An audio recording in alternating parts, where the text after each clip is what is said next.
Perintah Kaisar Naga, Channel Japrel Supriyadi, jangan lupa subscribe, like dan aktifkan loncengnya ya guys. Bab 4 sampai dengan bab 6, bab 4. Pacar akan menikah, apa yang ingin kamu lakukan? Suyuki buru-buru melangkah maju untuk memblokir di depan Suenzong. Tetapi saat ini, Dev sudah berhenti. Namun, setelah Suenzong memukul beberapa titik akupuntur dengan tangan Dev, dia segera merasa napasnya lancar, dan wajahnya jauh lebih kemerahan. Aku hanya mengendalikan lukamu untuk sementara. Jika kamu ingin sembuh, itu akan memakan waktu, penyakit tersembunyimu perlu disembuhkan perlahan karena usianya. Dev berkata dengan acuh tak acuh. Terima kasih adik kecil telah datang untuk menyelamatkan. Terima kasih banyak. Suenzong melangkah maju dan meraih tangan Dev dengan penuh semangat, terus-menerus berterima kasih. Suyuki juga sangat terkejut melihat wajah ayahnya jelas kemerahan dan tubuhnya jauh lebih baik. Aku menyelamatkanmu karena aku tahu kamu sering melakukan perbuatan baik, dan kamu telah menyumbangkan lebih dari selusin sekolah dasar, jadi masuk akal jika aku harus melakukannya. Alasan mengapa Dev menyelamatkan Suenzong adalah karena dia tahu bahwa Suenzong adalah orang yang baik. Jika itu adalah orang yang bertemu di Pingshui dan tidak mengenal siapapun, Dev belum tentu datang untuk menyelamatkan, belum lagi Suyuki baru saja berbicara buruk tentang dia. Hampir menjatuhkannya sampai mati. Dev bukan, dia bisa menyelamatkan siapapun. Ketika Suenzong mendengar ini, dia sedikit malu. Perbuatan baik macam apa yang saya lakukan? Masih jauh? Adik laki-laki menyelamatkan hidup saya. Apa yang Anda inginkan? Katakan saja, sekarang sudah siang, bagaimana kalau saya mengundang adik laki-laki saya ke regal hotel untuk makan? Tidak perlu, aku masih punya beberapa hal untuk ditangani. Dev menggelengkan kepalanya dan menolak, dia masih harus pergi ke geng Shanshan untuk meminta klarifikasi. Melihat penolakan Dev, Suenzong masih sedikit terkejut. Anda harus tahu bahwa sebagai orang terkaya di Hongcheng, ada banyak orang yang ingin mengundangnya makan malam, dan orang-orang yang bisa duduk dan makan bersamanya semuanya adalah orang-orang kuat. Sekarang dia berinisiatif mengundang Dev makan malam, tetapi dia tidak berharap Dev menolak, yang agak tidak terduga. Adik kecil, mari kita duduk untuk makan bersama untuk menunjukkan rasa terima kasihku. Suenzong meraih lengan Dev. Dev dapat melihat bahwa Suenzong berusaha mati-matian untuk mengundang dirinya makan malam, hanya untuk mengetahui tentang pengobatan lanjutan dari penyakitnya. Tetapi melihat bahwa Suenzong juga tulus, Dev mengangguk dan berkata, itu saja, saya akan menangani semuanya dulu. Dan kemudian saya akan pergi ke regal hotel untuk menemukan Anda. Melihat Dev mengatakan ini, Suenzong melepaskan tangannya, itu bagus, itu sepatah kata, adik laki-laki itu telah tiba, panggil saja aku. Dev mengangguk, dan tidak sabar untuk pergi, menuju keluarga geng. Bagaimana dengan geng Shanshan? Saya ingin melihatnya. Di depan sebuah villa yang agak tua, Dev berkata kepada wanita parubaya di depannya. Wanita parubaya ini adalah ibu geng Shanshan, Jia Meili. Jika sebelumnya, Dev tidak akan berani berbicara dengan Jia Meili dengan nada seperti ini. Tetapi sekarang setelah mendengarkan cerita ibunya, Dev sudah lama marah, dan dia tidak melakukannya secara langsung. Meskipun itu baik. Jia Meili mengenakan cheongsam, dengan jari kaki terangkat, tangan disilangkan di depan dadanya, dan dia memandang Dev dengan jijik, cepat keluar dari sini, putriku menikah hari ini, kamu tahanan buruh terlalu sial di sini. Menikah? Dev mengerutkan kening, sepertinya apa yang dikatakan kepala botak itu benar. Di mana geng Shanshan? Dengan siapa dia menikah? Biarkan dia keluar dan melihatku dengan jelas. Dev memiliki wajah dingin dan bergegas menuju villa. Jia Meili menggigit punggungnya dengan keras. Bab 5. Barang bekas. Ketika Dev baru saja berjalan ke pintu, konvoi kerabat langsung menghalangi jalan. Seorang pria muda berjas dan sepatu kulit dengan buket bunga di tangannya turun dari pelampung. Orang ini adalah Xiao Lei. Xiao Lei sedikit tercengang saat melihat Dev, tapi kemudian tertawa. Saya lupa bahwa Anda dibebaskan dari penjara hari ini. Kebetulan sekali. Apakah Anda ingin menghadiri pernikahan saya dengan Shanshan?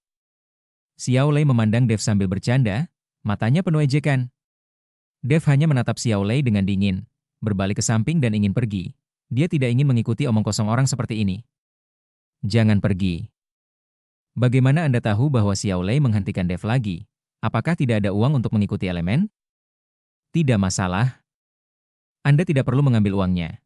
Anda bisa makan sisa makanan sebanyak yang Anda mau, tetapi kami mengadakan pernikahan di regal hotel. Jika Anda tidak pergi, saya khawatir Anda tidak akan memiliki kesempatan untuk makan di sana di masa depan. Xiao Lei tersenyum pada Dev, dan bahkan mengulurkan tangan untuk menepuk wajah Dev. Dev menjatuhkan tangan Xiao Lei dengan keras. Pena buruk, nikahi barang bekas, apa yang harus ditakuti, itu semua sisa dari permainan Lao Tzu. Dev tersenyum dingin.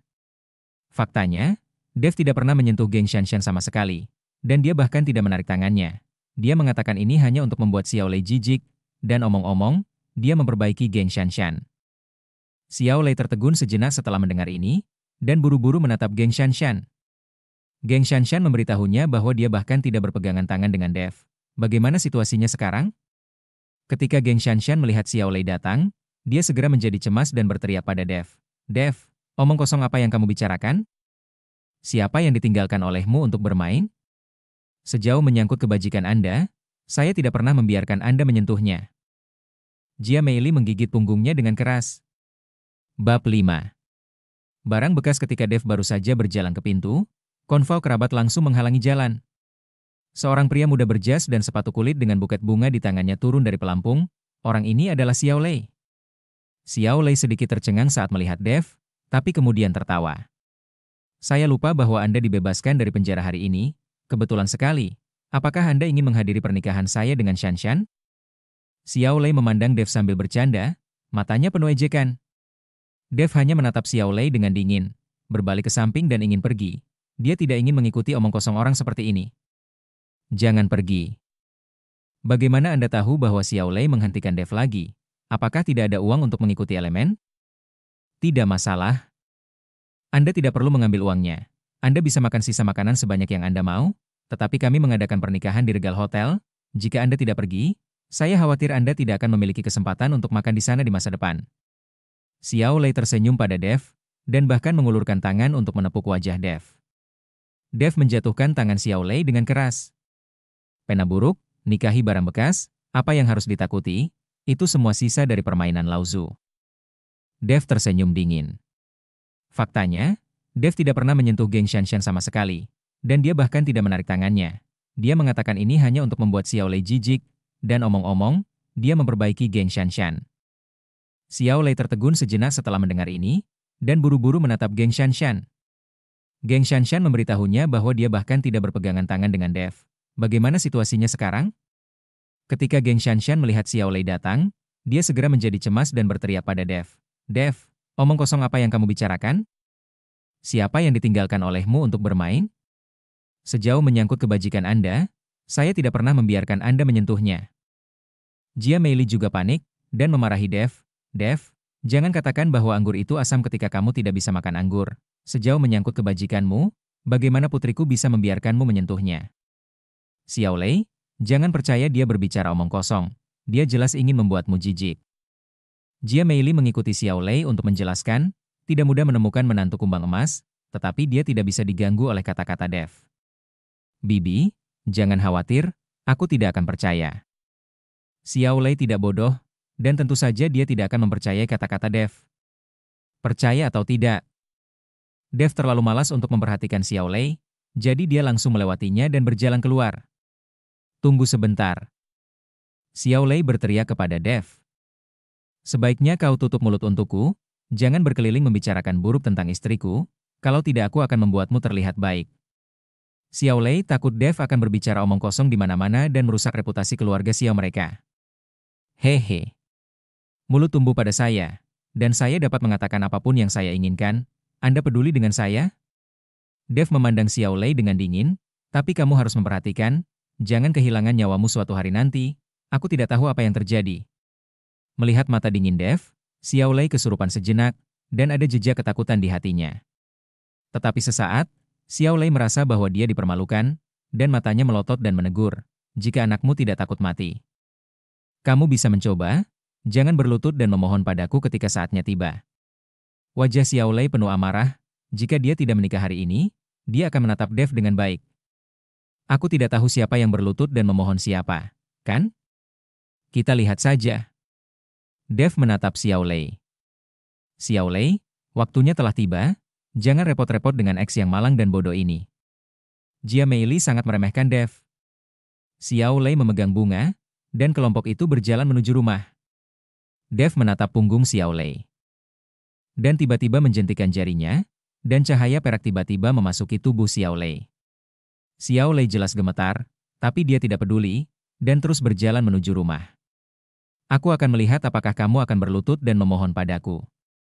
Sebuah cibiran muncul di sudut mulut Dev, berbalik untuk pergi, dan berjalan menuju Hotel Nirvana.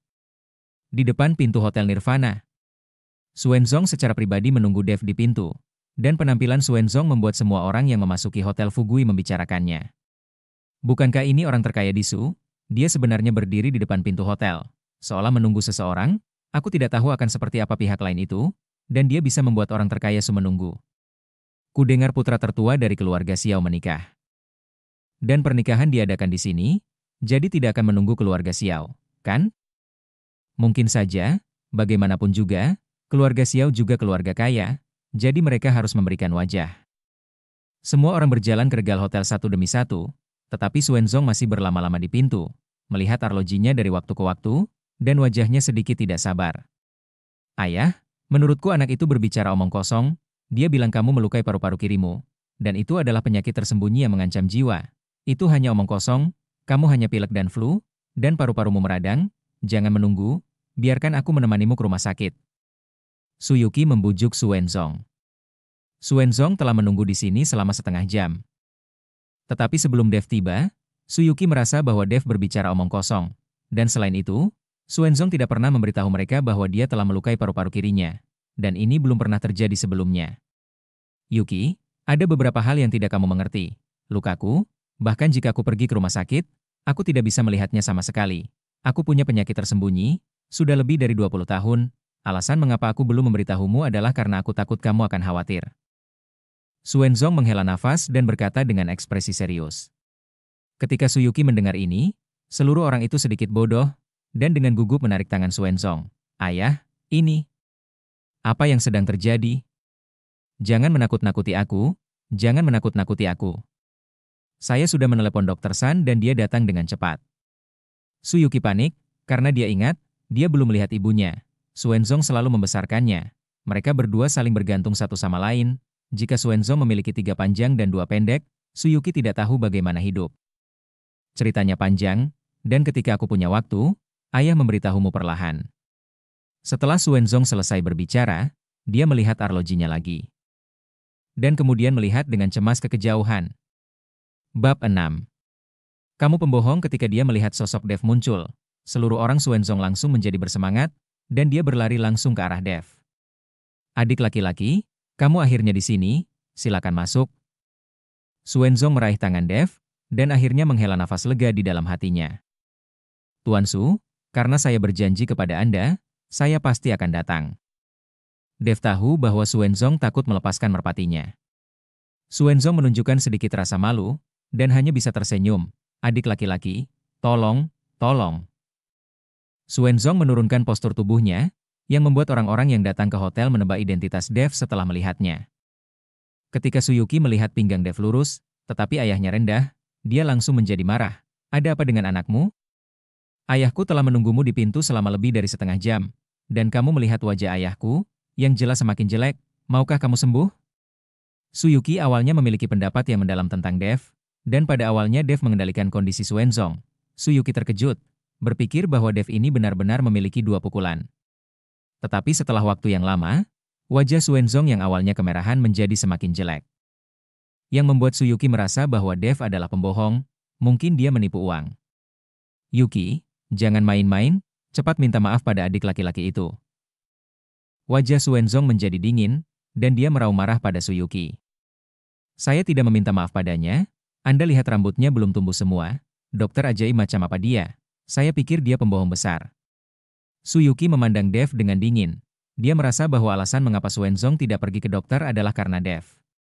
Xuanzong melihat bahwa Su Yuqi tidak patuh, wajahnya langsung memerah, dan napasnya mulai menjadi cepat. Ahem, batuk, batuk. Xuanzong ingin mengatakan sesuatu, tetapi dia tidak mengatakan sepatah kata pun. Dan mulai batuk dengan keras. Ayah. Su Yuqi buru-buru bergegas dan membantu Xuanzong. Dan Xuanzong batuk seteguk darah hitam, yang membuat wajah Su Yuqi takut berubah. Melihat darah hitam yang batuk Xuanzong, alis Dev langsung berkerut, sepertinya luka Xuanzong bahkan lebih serius dari yang dia bayangkan. Dev tidak tahu, bagaimana luka Xuanzong bisa begitu serius sampai sekarang. bantu ayahmu ke kamar. Dev berkata pada Suyuki, yang sudah panik. Tetapi Suyuki tertegun dan tidak bergerak, karena dia tidak terlalu mempercayai Dev. Melihat Suyuki tidak bergerak, Dev mengerutkan kening, dan berkata dengan tajam, apakah kamu ingin melihat ayahmu meninggal? Suyuki diteriaki oleh Dev. Dan kemudian dia membantu Suenzong dan masuk ke sebuah kotak di hotel. Setelah memasuki kotak, Dev memberi Suenzong denyut nadi, dan ekspresinya menjadi serius. Tepat ketika Dev hendak merawat Suenzong, tiba-tiba pintu kotak didorong terbuka, dan seorang dokter berkacamata dan jas putih masuk. Dokter San, cepatlah, lihat ayahku, dia baru saja muntah darah. Setelah Suyuki melihat pengunjung itu, dia sepertinya telah menggenggam sedotan penyelamat. Apa? Coba saya lihat. Dokter San terkejut dan buru-buru membuka kotak obat. Minggir. Suyuki mendorong Dev ke samping, dan kemudian membantu Suenzong berkata kepada Dokter San, Dokter San, penyakit ayah saya tergantung pada Anda harus menyelamatkannya. Pada saat ini, Suenzong hampir tidak sadarkan diri, dan napasnya menjadi sangat lemah. Nona Su, jangan khawatir, saya pasti akan melakukan yang terbaik. Dokter San berkata, dan mulai memeriksa denyut nadi Suenzong. Saat denyut nadi semakin lama, alis Dokter San berkerut semakin dalam, dan Suyuki melihat penampilan Dokter San, wajahnya penuh kecemasan, dan dia tidak berani berbicara. Nona Su selalu melukai limpa dan paru-paru, dan penyakit tersembunyi menjadi masalah. Akumulasi penyakit kronis semacam ini harus diatur secara perlahan. Tetapi seseorang dengan paksa mendesak kekebalan Tuan Su, meskipun tampaknya berpengaruh untuk saat ini, tetapi ini telah memperburuk kondisi Tuan Su, saya khawatir Tuan Su sangat berbahaya sekarang. Sebelum saya, siapa yang merawat Tuan Su? Kata Dokter San dengan wajah serius. Ketika Suyuki mendengar ini, dia sangat marah dalam sekejap, dan menatap langsung ke Dev di samping. Dev baru saja merawat ayahnya, dan pada saat itu, memang seperti yang dikatakan Dokter San, kondisi ayahnya telah meningkat pesat, tetapi dia tidak berharap ini membahayakan ayahnya. Kamu pembohong, jika ayahku memiliki 3 celana panjang dan 2 celana pendek, aku tidak akan pernah mengampuni kamu. Suyuki berteriak pada Dev. Wajahnya penuh amarah, jika bukan karena fakta bahwa dia tidak bisa menjauh dari Suenzong, diperkirakan Suyuki sudah melakukan sesuatu pada Dev. Mengapa Anda menyebut saya pembohong? Apa yang aku bohongi padamu? Jika bukan karena aku, ayahmu akan menjadi mayat, itu tidak masuk akal. Dev mendengus dingin, dia sangat muak dengan Suyuki ini. Keluarga seorang gadis, dia pembohong ketika dia membuka mulutnya dan menutup mulutnya. Bagaimana mungkin ada kelembutan seorang gadis kecil? Anda? Suyuki marah, tetapi dia tidak bisa bertengkar dengan Dev saat ini. Yang paling penting adalah menyelamatkan ayahnya terlebih dahulu. Dokter San, tolong, cepat dan pikirkan cara. Tolong. Suyuki sangat cemas sehingga dia akan menangis. Dokter San membuka kotak obat, mengeluarkan pil hitam darinya dan memasukkannya ke dalam mulut Suenzong. Lalu mengeluarkan sebungkus jarum perak, dan menusuk beberapa titik akupuntur di pertemuan Suenzong, Tianhai, dan Zuchi. Kamu tidak melakukan ini untuk menyelamatkan orang, kamu merugikan orang. Dev melihat akupunktur Dokter San dan berkata dengan tidak tergesa-gesa. Dokter San mengerutkan kening, apa maksudmu? Apakah Anda menanyai saya? Apakah Anda juga gagal dalam akupunktur? Akupunktur adalah pengobatan tradisional Tiongkok. Ini tidak seperti pengobatan barat, Anda bisa mahir dalam 3 tahun dan 5 tahun. Akupunktur dan moksibusi pengobatan Tiongkok bukan 10 atau 8 tahun. Saya khawatir sulit untuk memulai. Jika Anda usia ingin belajar menjadi mahir, saya khawatir itu akan memakan waktu puluhan tahun. Beberapa orang telah belajar seumur hidup, dan mereka tidak berani mengatakan bahwa mereka mahir. Tetapi Dev melihat hanya sekitar 20 tahun. Bahkan jika dia belajar akupunktur dari rahim ibunya, seberapa pintar dia? Next time.